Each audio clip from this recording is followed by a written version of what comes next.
Bismillahirrahmanirrahim. Assalamualaikum warahmatullahi wabarakatuh.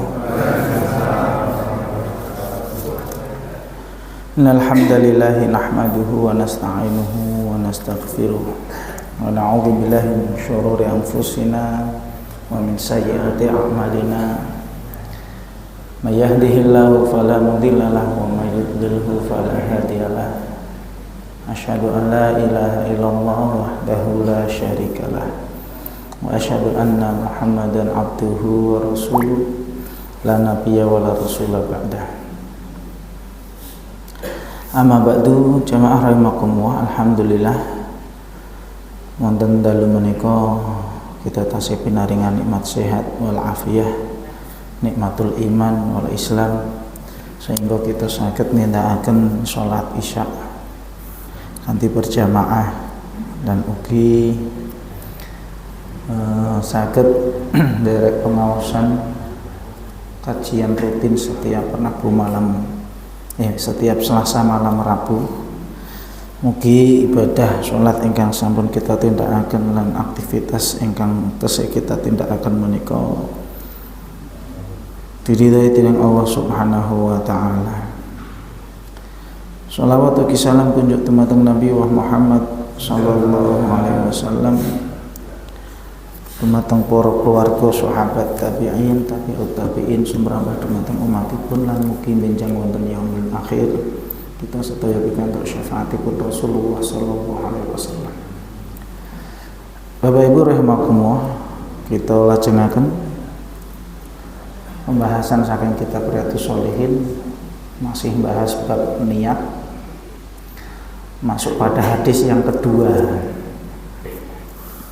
Hadis yang kedua, wa an ummil mukminin ummi Abdillah Aisyah radhiyallahu anha, dari ummul mukminin. Ummul mukminin berarti ibunya orang-orang yang beriman. Ya, ummul mukminin. Ummun itu berarti kan ibu. Mukminin orang-orang yang beriman, dari ibu orang-orang yang beriman, Ummi Abdillah nggih menika ibunya Abdullah Aisyah radhiyallahu anha. Aisyah radhiyallahu anha. Aisyah ini berarti istri Rasulullah. Bapak Ibu rahimakumullah, bilih Aisyah menika radhiyallahu anha istri Rasulullah niku pernikahan dengan Rasulullah niku mboten gadah putra. Nggih, Aisyah pernikahan Rasulullah dengan Aisyah radhiyallahu anha menika mboten gadah putra. Ning piyambakipun ibunda Aisyah radhiyallahu anha mendapat gelar ataupun julukan satu Ummul Mukminin. Napa? Ibunya orang-orang yang beriman. Kenapa dijuluki ibunya orang-orang yang beriman? Ibu di sini kan ngapunten nggih. Orang tua itu kan tidak selalunya ada hubungan biologis. Yang namanya orang tua itu tidak selalunya ada hubungan apa? Biologis. Lah dalam hal ini Ummul Mukminin, ibunya orang-orang yang beriman, di sini bahwa bukan hanya Aisyah, akan tetapi istri-istri Rasulullah yang lain itu juga mendapat julukan gelar Ummahatul Mukminin, ibu-ibunya orang yang beriman. Lah ibu di sini ibu dalam artian ibu dalam beragama. Kados nek cara mriki nggih, guru atau ibu ideologis. Nah, mungkin ibu napa? Ideologis, bukan ibu biologis. Keren apa? Kathah para sahabat menika belajar saking Aisyah. Nggih. Wonten salah setunggaling perkawis Lajeng para sahabat bingung, tanglet kalian Aisyah. Menawi kados ngeten iki dos pundi? Miturut Rasulullah niku kan banyak nggih hadis-hadis yang diriwayatkan oleh Aisyah. Suatu ketika sahabat bertanya kepada Aisyah radhiyallahu anha terkait dengan kehidupan Rasulullah di rumah. Rasulullah di rumah itu ya kehidupannya adalah mengaplikasikan Al-Qur'an dan lain sebagainya. Sehingga beliau mendapat julukan Ummul Mukminin, ibu dalam beragama. Maksudnya orang-orang yang beriman, para sahabat ketika itu belajar kepada Aisyah radhiyallahu anha. Tapi bukan hanya kepada Aisyah, akan tapi juga kepada istri-istri Rasulullah yang lain. Kemudian Ummu Abdillah, ibunya Abdullah. Nah, kalau tadi penisbatan Ummul Mukminin itu tadi ibu ideologis, kalau Ummu Abdillah itu ada suatu riwayat menceritakan suatu ketika Aisyah niku gendong keponakan putra saking saudari, kakak atau adiknya ya, saudaranya Aisyah itu. Aisyah niku gadah sederek perempuan namanya Asma binti Abi Bakrin. Lah Asma niku nikah kalian sahabat namanya Zubair. Lah pernikahan Asma kalian Zubair niku gadah putra namanya Abdullah.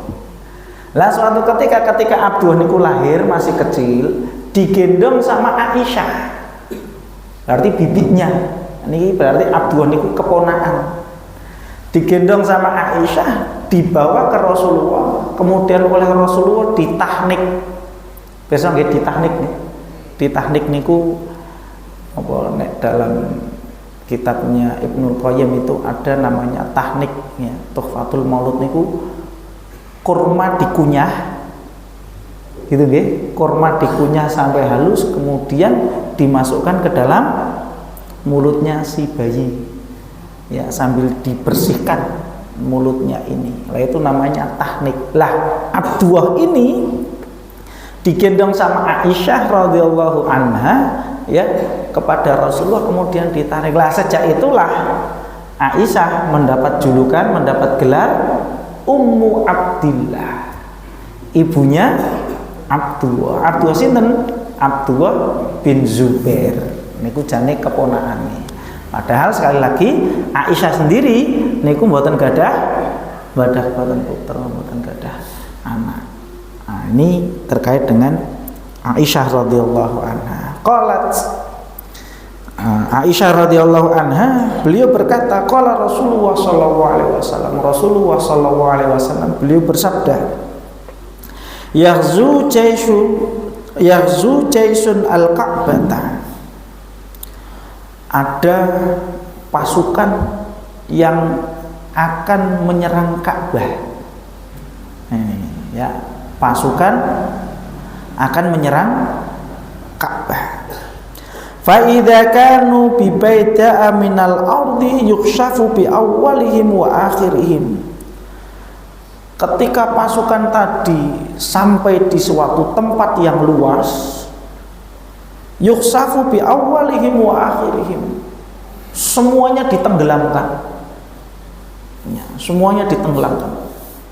Nanti yukshafu itu ada yang menjelaskan diazab oleh Allah. Jadi semua yang ada di wilayah itu semuanya diazab, ditenggelamkan oleh Allah Subhanahu wa taala. Qalat, lajeng Aisyah radhiyallahu anha bertanya, qultu ya Rasulullah, kaifa yukhsafu bi awwalihim wa akhirihim? Kok bisa semua orang yang ada di situ ditenggelamkan oleh Allah Subhanahu wa taala? Wa fihim aswaquhum wa man laisa minhum, padahal di tempat itu ada orang lain yang bukan termasuk dari pasukan. Ada orang yang sedang sibuk berjualan di pasar. Maksudnya orang yang berjualan di pasar ini kan bukan termasuk pasukan yang ingin menyerang Ka'bah itu tadi. Tapi semuanya oleh Allah ditenggelamkan, diazab oleh Allah. Ya. Qala Kemudian Rasulullah menjawab, yukhsafu bi awwalihim wa akhirihim. Semuanya yang ada di situ ditenggelamkan oleh Allah Subhanahu wa taala. Tsumma yub'atsuna yaumal qiyamah, tsumma yub'atsuna ala niyatihim. Akan tetapi besok pada hari kiamat mereka akan dibangkitkan sesuai dengan niatnya masing-masing. Nah, ini kan masih bab niat ya.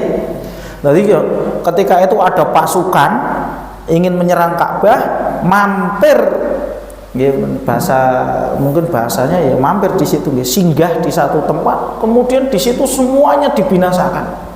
Ya sing sibuk jualan di pasar, ya sing sibuk apa, semuanya ditenggelamkan oleh Allah. Lah Aisyah itu merasa heran. Lah iya sing ajeng nyerang Ka'bah niki lan nggih pasukan niku nggih. Anangnya kok semuanya kok bisa ditenggelamkan oleh Allah. Maka kemudian Rasulullah menjawab, semuanya ditenggelamkan oleh Allah. Yub'atsuna ala niyatihim, akan tetapi mereka kelak akan dibangkitkan sesuai dengan niatnya masing-masing. Rawahul Bukhari wa Muslim, hadis sahih riwayat Bukhari dan Muslim. Bapak Ibu rahimakumullah, penjelasan saking hadis menika yakhshu jaisun al-Ka'bah, Ka'bah musyarifah ya, yang ada di Masjidil Haram. Niku kan pernah mau dihancurkan ya. Ini saya kira pernah belajar tafsir sama Ustaz Hilmi ya. Tafsir surat apa Pak? Surat Al-Fil. Nggih, surat Al-Fil. Nggih, itu kan menceritakan tentara bergajah ingin menghancurkan Ka'bah. Mbon nate dipelajari ta Pak nggih? Sudah nggih. Ya, terus di sini juga disebutkan lagi peristiwa itu. Ya, kalau saya baca di tafsir Ibnu Katsir itu, jadi ketika sebab musababnya itu Raja Abraha yang ada di Yaman itu bangun gereja, bangun gereja yang megah dan tinggi. Kalau di tafsir Ibnu Katsir disebut gereja namanya Qulais. Qulais itu pecahan kata dari kolang suah. Kolang suah itu artinya peci. Maksudnya pripun gereja kok peci? Maksudnya orang yang melihat gereja niku peci nganti jiglok saking dhuwure. Nah, itu menurut Ibnu Katsir nama gerejanya itu Qulais. Tinggi megah. Bangunannya ketika itu bangunan yang megah dan tinggi. Sehingga orang-orang yang melihat, wah bangunannya tinggi, pecinya jiglok, pecinya jatuh, Qulais. Maka kemudian Raja Abraha mengatakan, pokoknya nanti kita buat aturan, orang-orang yang ziarah di Ka'bah harus datang ke gereja ini. Zaman riyen sakderenge diutus Nabi Muhammad niku nggih pun enten syariat haji, Pak. Karena syariat haji niku kan syariatnya Nabi Ibrahim, sehingga orang-orang itu, orang-orang Jazirah Arab itu mereka datang ke Ka'bah. Lah Abraha niku pengine gereja niku nggih kados Ka'bah dikunjungi oleh orang-orang Arab. Lah akhirnya berita itu tersebar. Niku kan ten Yaman nggih, Raja Abraha niku ten Yaman di kota Son'a.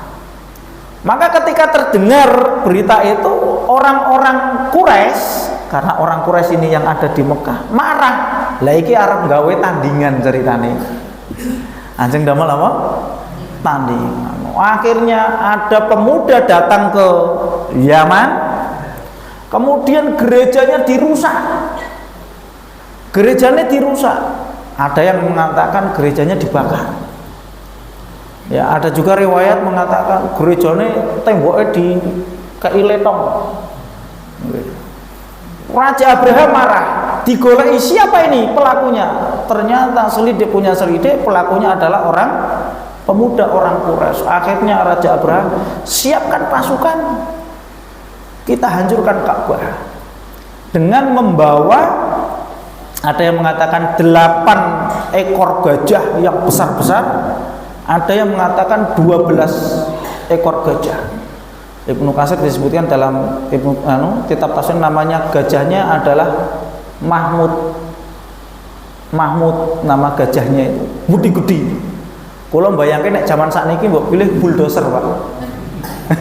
Kula mbayangke nek jaman kan derenge to, wah niku gajah gede-gede. Mungkin saya bayangkan kalau zaman sekarang bulldozer nopo bego ngeten niku. Di bawah. Lah perjalanan dari Yaman ke kota Mekah niku berbulan-bulan. Ya, Ibnu Katsir menyebut itu sampai perjalanan 2 bulan.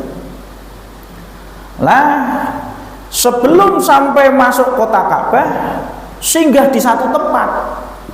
Kalau di sini disebutkan nama tempatnya adalah Al-Mughammis.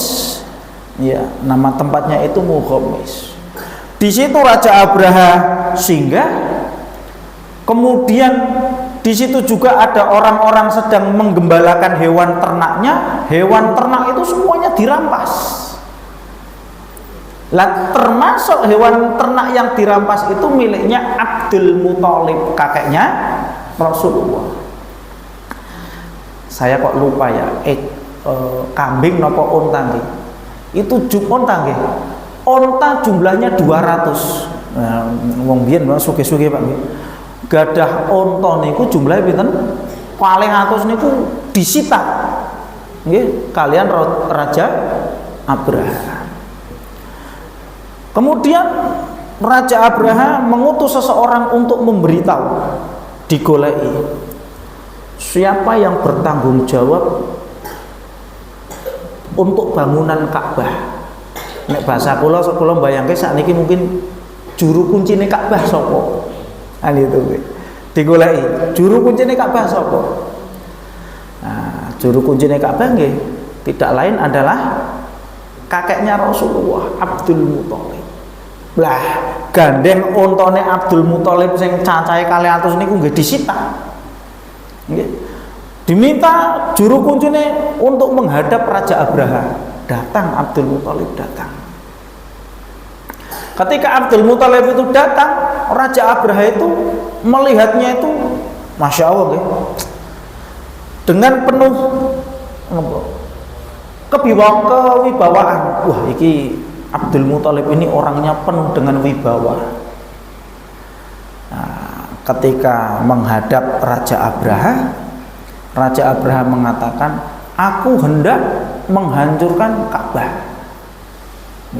Ning jawabe Abdul Muthalib, kula mriki niki ajeng nyuwun unta sing jenengan sita. Abraha kaget loh. Lah yo iki juru kunci, orang yang diamanai untuk menjaga Ka'bah. Ngerti Ka'bah arep diambrukne kok sing digoleki malah ontone. Lah mungguhe Raja Abraha iki janjane wong iki piye to? Karepe iku ora oleh kan, pengennya kan seperti itu. Ndak boleh. Kami akan menghalangi Anda untuk menghancurkan Ka'bah, kan karepnya seperti itu. Neng ternyata jawabannya Abdul Muthalib, saya kesini untuk meminta onta yang Anda sita. Loh, saya ini ingin menghancurkan Ka'bah. Loh, saya bertanggung jawab. Wong iki ontone aku ya tak jaluk sing duwe aku. Adapun Ka'bah iku urusane pangeran sing duwe Ka'bah. Jawabannya Abdul Muthalib. Oke? Simpel, Pak. Nah, ini justru yang membuat Raja Abraha itu terkagum-kagum dengan Abdul Muthalib. Jawabannya simpel, mboten didamel kok tidak boleh. Enggak. Saya kesini untuk minta onta yang Anda sita, adapun Ka'bah ya, itu yang menjaga ya si pemiliknya, yakni Allah Subhanahu wa taala. Sudah. Akhirnya pokok men dihancurkan. Maka kemudian Abdul Muthalib pulang ke Mekah memberitahu kepada kaumnya bahwa akan ada ya tentara bergajah ingin menghancurkan Ka'bah. Semuanya disuruh untuk mengungsi. Nah, disitulah kemudian turun Tayran Ababil. Nah, itu kemudian surat Al-Fil itu turunlah itu. Nah, ceritanya seperti itu.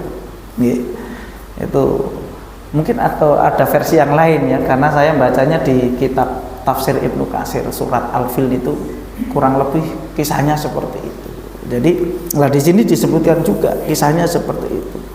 Jadi Masya Allah ya, ndak ada urusan dengan Ka'bah. Ka'bah iki sing ngurus ya engko sing duwe ya. Urusanku arep njaluk unta. Justru jawaban yang seperti itu malah membuat Abraha itu terheran-heran, kagum dengan Abdul Muthalib. Maka kemudian fa'arsalallahu alaihim tayran ababil, Allah subhanahu wa ta'ala mengutus tayran ababil. Wal ababil jama'at al-kathirah minat tuyur. Ababil itu adalah burung yang sangat banyak. Wa kullu tayrin yahmilu hajaron, setiap burung membawa kerikil ataupun batu, qad amsakahu birijlihi, ya, yang dibawa dengan kakinya dan juga dengan mulutnya, ya, paruhnya itu kemudian dilemparkan kepada tentara bergajah itu tadi, ya. Faja'alahum ka'asfim ma'kul. Dalam terjemahannya faja'alahum ka'asfim ma'kul, ketika kejatuhan kerikil-kerikil tadi seakan-akan mereka daun yang dimakan ulat ya. Daun dimakan ulat niku pripun, Pak? Godhong nek dipangan ulat niku bolong-bolong. Di sini disebutkan ketika jatuh di kepala tembus keluar sampai dubur.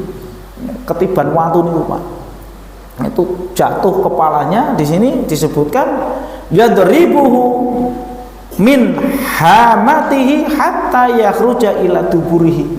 Dilemparkan kepala sampai tembus sampai duburnya. Itu persis kayak daun yang dimakan lalat, bolong-bolong. Ya ulat, kalau lalat ya dimakan ulat itu tadi ini bolong-bolong. Nah itu peristiwa tentara bergajah ababil. Ya semuanya akhirnya orang yang di situ semuanya kena. Ya pasukannya Abraha, ya orang-orang yang sedang sibuk di pasar, ya semuanya kena. Lah akhirnya menjadikan heran Aisyah yang mendengar kisah itu. Lah yo, mosok ya wong apik ora salah apa-apa kok yo katut. Kok juga terkena adab seperti itu. Seakan-akan pertanyaannya Aisyah ini kayak nopo protes. Ya. Loh ini kan ada orang yang bukan termasuk pasukan yang mau menghancurkan Ka'bah, tapi kok kenapa juga terkena efeknya? Maka kemudian Rasulullah SAW menjawab, ya, yukhsafu bi awwalihim wa akhirihim, semuanya diadab oleh Allah Subhanahu wa taala, tsumma yub'atsuna ala niyatihim, kemudian besok akan dibangkitkan sesuai niatnya masing-masing. Nah, berarti kan ini sama dengan hadis yang pertama nggih. Wa innamal likulli ri'in manawa innamal a'malu binniyat, sesungguhnya amalan itu tergantung niatnya dan setiap orang ya akan mendapatkan apa yang ia niat. Nek niate apik yo niatnya baik dia mendapatkan kebaikan, niatnya jelek dia akan mendapatkan kejelekan. Nah, ini masih ada kaitannya dengan hadis yang pertama. Bapak Ibu rahimakumullah. Lah, saking hadis menika banyak ada beberapa pelajaran yang bisa diambil. Kalau di sini dalam syarahnya Riyadhus Shalihin, wa fi hadzal hadisi ibratun, dari hadis ini kita bisa mengambil ibrah, mengambil pelajaran. Anna man syaraka ahlal batil wa ahlal baghi wal udwan fa innahu yakunu ma'ahum fil uqubah as-salih wat talih, bahwa orang yang bersama orang-orang yang zalim, ya, bersama dengan ahli batil, berarti kan ahli maksiat, mereka semuanya akan mendapatkan hukuman dari Allah Subhanahu wa ta'ala, baik itu orang yang soleh maupun orang yang, kalau di sini toleh, lawane soleh toleh, tolah-toleh tolah-toleh niku ya lawan dari soleh. Nek soleh niku kan apik ya, orang soleh berarti yang soleh. Lawan orang soleh napa? Tol, pakai huruf to. Toleh, ya, itu orang yang ahli maksiat. Lah berarti ngeten Bapak Ibu rahimakumullah. bahwa ketika Allah Subhanahu wa taala itu mengazab sebuah kaum, ya akhirnya semuanya kena. Mbok neng kono neng wong apik, di situ ada orang yang baik, akhirnya semuanya kena.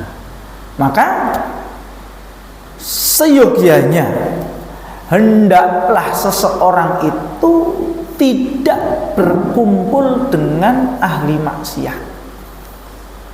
Ini termasuk pelajaran ini, teman. Hendaknya kita jangan bermajelis, jangan berkumpul dengan para pelaku maksiat. Nggih kados nika lah ingkang nanti kula sampaikan. Ojo cedak kebupak niku. Karena apa? Ya nanti akan terkena dampaknya, terkena efeknya. Karena Allah Subhanahu wa taala wonten surat Al-Anfal ayat 25, wattaqu fitnatal la tusibannal ladzina zalamu minkum khassah, dan takutlah kamu kepada azab yang menimpa tidak hanya kepada orang zalim saja. Berarti kabeh, Pak. Yang zalim, yang baik, yang soleh, yang maksiat, semuanya kena. Maka ini menjadi satu pelajaran bagi kita, jangan berteman, jangan berkumpul, jangan bermajelis ya bersama ahli maksiat. Karena di situ nanti terkena dampak, terkena efek dari kemaksiatan mereka. Nah ini jangan sampai ya. Nah, kemudian termasuk pelajaran yang bisa kita ambil dari hadis menika, bahwa setiap orang ya nanti akan mendapatkan yang ia niatkan apa. Tadi sing niate elek mau menghancurkan Ka'bah, ya mereka dibangkitkan ya mendapat hukuman dari Allah Subhanahu wa taala. Ya. Adapun niat orang yang mereka sibuk dengan kegiatannya masing-masing, ya sudah. Yang jualan kemudian berdagang seumpami diniatkan untuk ibadah, ya dia beribadah, berarti dinilai ibadah ya. Dagang itu kan kalau kemudian diniatkan untuk ibadah, ya maka bernilai ibadah. Bekerja itu kalau diniatkan ibadah, ya bernilai ibadah, bernilai pahala. Nah, mula nggih Bapak Ibu rahimakumullah, dalam kita bekerja nggih, beraktivitas bekerja nyekapi kebutuhan keluarga niku mboten namung diniati golek rezeki. Ngoten nggih, mboten namung napa diniati golek rezeki, ning ugi diniati napa untuk beribadah. Niku penting. Sehingga gini Pak, dua-duanya kita dapat. Dunianya rezeki dapat, pahalanya juga dapat. Nah, jadi niku dalam aktivitas bekerja niku diniati yang golek rezeki, ya ugi diniati untuk ibadah. Sehingga ngeten, seumpama jenenge golek rezeki nggih mboten ngertos nggih Pak nggih.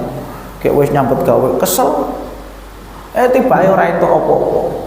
Wis entek modal akeh, nggih, ternyata enggak laku, ternyata enggak dapat apa-apa. Ya akhirnya enggak dapat apa-apa. Tapi nek diniati tadi golek rizki dan juga diniati ibadah, sehingga ketika nanti kok qadarullah nggih, dia bekerja kemudian kok tidak mendapatkan rizki, dia mendapatkan pahala. Nah, ini pentingnya gitu Pak. Jangan memisahkan dalam bekerja itu, jangan memisahkan gitu dengan kehidupan beragama. Gitu, maksudnya niku selalu diniatkan ibadah. Bismillah, budal nyambet gawe, ya tak niati golek rezeki, ya tak niati ibadah. Sehingga nanti mbok menawa niku tadi ditakdir ternyata hari itu belum rezekinya, dia mendapatkan nilai pahala di sisi Allah Subhanahu wa taala. Nek mboten diniati ya ora oleh. Enggak dapat apa-apa. Nggih, mboten diniati kagem ibadah, namung diniati kagem napa? Golek duit tok, ternyata hari itu dia tidak dapat duit. Ya wis, duwite ya ora entuk. Pahalane ya ora entuk. Nah, tidak dapat dua-duanya. Akhirnya saya ngentot mau kesel. Yang dapat hanya capeknya. Nah itu penting tadi. Yub'atsuna ala niyatihim. Mereka dibangkitkan sesuai dengan niatnya masing-masing. Nah kemudian Bapak Ibu rahimakumullah, tadi nggih, ini termasuk ukubah di sini, Allah ketika menimpakan satu azab itu berlaku umum. Akan tetapi terkadang Allah Subhanahu wa taala memperlihatkan bukti-bukti kekuasaannya. Ada nggih? Azab itu ketika Allah timpakan azab, ya semuanya kena. Ya yang soleh yang tadi, kembali ke tadi. Tapi terkadang dalam satu peristiwa itu tadi Allah menampakkan apa? Bukti-bukti kekuasaannya. Dan ini sudah banyak sekali gini, menawi enten bencana ataupun musibah gitu ya. Ada keajaiban-keajaiban. Dan itu nggih. Dulu ten pundi nih kok ten Jawa Barat yang ada longsor niku. Semuanya hancur. Yang longsor niku gitu. Ternyata ada satu rumah yang masih tetap berdiri. Oh, ternyata selidik punya selidik. Rumah itu miliknya guru ngaji. Nah ini kan, rumah itu ternyata miliknya guru. Nah itu di beberapa peristiwa ya kadang Allah di situ ingin menampakkan apa tanda-tanda kekuasaan Allah Subhanahu wa taala. Allah melindungi orang-orang yang dekat dengan Allah. Nah, tentu ini pun ya kejadian yang seperti itu ya hanya dialami orang-orang yang itu. Mereka orang-orang yang tentunya yang taat kepada Allah Subhanahu wa taala. Mereka yang selalu ingat kepada Allah di waktu-waktu longgar. Sehingga ketika di waktu kondisi yang susah seperti itu, Allah Subhanahu wa taala selalu ingat kepada hamba-hambanya yang melakukan ketaatan. Nah, di situ jadi terkadang Allah memperlihatkan apa? Tanda-tanda kekuasaannya. Ya jamaah rahimakumullah, termasuk tadi orang-orang yang soleh ini penting ya, berteman dengan orang-orang soleh, jangan sampai kemudian ya kita terkena dampak negatif. Lah kecuali orang yang memiliki kemampuan kados riyen ingkang kula sampai akan, kecuali orang yang memiliki kemampuan yang mereka bisa mengubah kemaksiatan menjadi ketaatan. Lah termasuk dalam penjelasan yang lain di situ disyariatkan adanya amar ma'ruf nahi munkar. Bapak Ibu rahimakumullah, ketika kita melihat kemungkaran ya, ketika kita melihat kemungkaran minimal nanti juga ada hadisnya itu man ra'a minkum mungkaran falyughayyirhu biyadihi. Apabila kalian melihat kemungkaran maka hendaklah diubah dengan tangannya. Fa illam tastati fa bilisanihi. Kalau tidak bisa mergo wedi, wah kayak kok wong do mungkar-mungkar ngeten niku. Nek arep tak penggak malah aku sing ditutuki, malah aku sing digebuki, takut. Maka nek ndak berani fa bilisanihi, maka dengan lisan ya diberikan peringatan. Fa illam tastati fa biqalbihi. Kalau dengan lisan juga takut enggak berani, maka dengan hati. Maksudnya dengan hati nopo? Bahwa dia tidak ridho kalau ada kemaksiatan. Nah, atine dhewe, Pak, Bapak Ibu rahimakumullah, ketika ada kemaksiatan itu minimal dalam hati kita itu ada rasa benci, tidak suka. Jangan merasa cuek. Asya Pak ora. Ngono sing arep maksiat ya wis ken maksiat. Sing penting aku ora melu-melu. Lah itu bahaya. Nggih. Itu nek ada kalimat seperti itu bahaya. Nggih. Artinya membiarkan kemaksiatan. Dalam hadis lain itu Rasulullah menjulukinya sebagai syaitonul akhros. Ya, akhros niku setan yang tuli. Nggih. Karena membiarkan kemaksiatan. Ya paling boten sinten lah. Ya kalau kita tidak bisa mengubah, sinten kita bisa menyampaikan kepada orang-orang yang mungkin punya kekuasaan. Sampaikan ke Pak RT. Pak RT niki nek dalu ten mriki biasane enten rame-rame ngeten-ngeten. Mungkin nek kula sing ngomong mungkin malah salah kedadian boten karuan. Nah, sampaikan ke Pak RT. Nanti biar ditangani Pak RT. Atau apalah sekiranya panjenengan apa yang bisa dilakukan agar kemaksiatan itu tidak merajalela. Mergo niku apa? Kalau kemaksiatan itu merajalela, akhirnya mungkin enten hukuman. Iya. Kalaulah itu bukan hukuman berupa azab, bisa jadi hukuman itu berupa apa nggih? Pencemaran nama baik. Saya itu sampai dapat cerita nggih, di satu tempat niku nggih janjane nyuwun sewu ngapunten nggih. Sing mendem niku ya wonge ngomong kuwi tok. Ning sing mendem niku keng tebe-tebe niku lho, Pak. Waduh. Paling ya di situ akhirnya terkenal lingkungan itu terkenal elek. Lah itu bisa jadi sebuah hukuman. Ning endi? Ning kono, kono nggone wong main. Padahal sing main wong siji loro. Tapi karena yang datang itu banyak dari luar daerah, dari luar wilayah banyak, dan orang-orang sekitar membiarkan. Wis ngono sing arep do maksiat, sing penting awake dhewe ora. Akhirnya orang-orang memiliki image, penilaian. Pokok men nek wilayah niku mesti nggone wong ahli maksiat. Lah itu juga disebut sebagai hukuman apa berarti, Pak? Hukuman sosial, sehingga orang-orang menilainya jelek. Padahal sing nakal, sing maksiat mung siji loro orang situ. Ning gandeng sing liyane tangga tepalih mboten enten nggih yang menasehati dan dibiarkan, akhirnya kan orang-orang wah pokoknya nek ning kono kuwi isine wong nakal. Pokoknya ning kono kuwi isine wong maksiat. Lah itu juga bagian dari hukuman. Kalau Allah tidak menurunkan azabnya, berarti ya mungkin hukumannya itu. Nah ini maka perlu adanya napa Pak syariat napa amar ma'ruf nahi munkar. Ya semampu kita, sekali lagi semampu kita, dan tentunya disampaikan dengan cara yang baik. Amar ma'ruf nahi munkar itu disampaikan dengan cara yang baik. Jangan sampai pengin mengubah kemungkaran malah muncul kemungkaran yang lain, wah malah tambah rusak nih. Mergo carane mboten bener. Nah, pernah ada ya kan dulu zaman dulu kan ada ya. Nah, istilahnya napa sweeping napa-napa lah ngaten iki.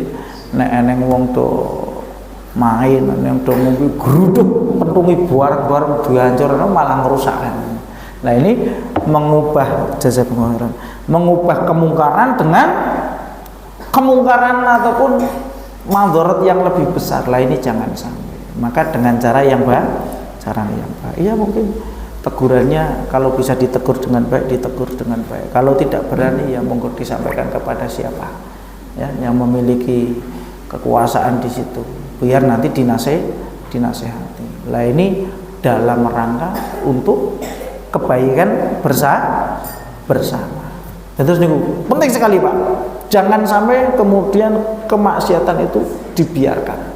Itu artinya dibiarkan wis rasa melu-melu ben sing maksiat yo gen maksiat awake dhewe rasa. Ah itu namanya sudah pembiaran. Lah itu nanti efeknya tidak baik. Nggih, lama-kelamaan itu akan menjadi ya dampaknya akan buruk. Nah, terlebih untuk generasi-generasi selanjutnya. Wa alam bisawab menika Bapak Ibu rahimakumullah nggih, satu hadis dari Aisyah radhiyallahu anha masih berkaitan tentang innamal a'malu binniyat. Itu tadi menukil satu kisah dari tentara bergajah. Wabila mengatakan Bapak Ibu rahimakumullah. Oh, Masya Allah, satu lagi termasuk di sini ada satu pelajaran. Allah Subhanahu wa taala melindungi Ka'bah ya dari makar-makar orang ataupun musuh-musuh yang ingin menghancurkannya. Sehingga Ka'bah ini memang dalam Islam itu ya dimuliakan. Bukan disembah nggih, tapi dimuliakan. Tempat yang mulia. Ya, Ka'bah ini kemudian menjadi tempat yang mulia. Dibangun oleh sinten? Hadzal Ka'bah, hadhil Ka'bah Baitullah banahu Ibrahim wa ibnuhu Ismail. Ka'bah itu gitu, dibangun oleh Nabi Ibrahim dan Nabi Ismail. Akan tapi ada juga riwayat yang mengatakan yang membangun adalah malaikat. Cuma karena bangunannya roboh, nah kemudian Nabi Ibrahim dan Nabi Ismail itu meninggikan bangunannya. Nah, riwayatnya seperti itu.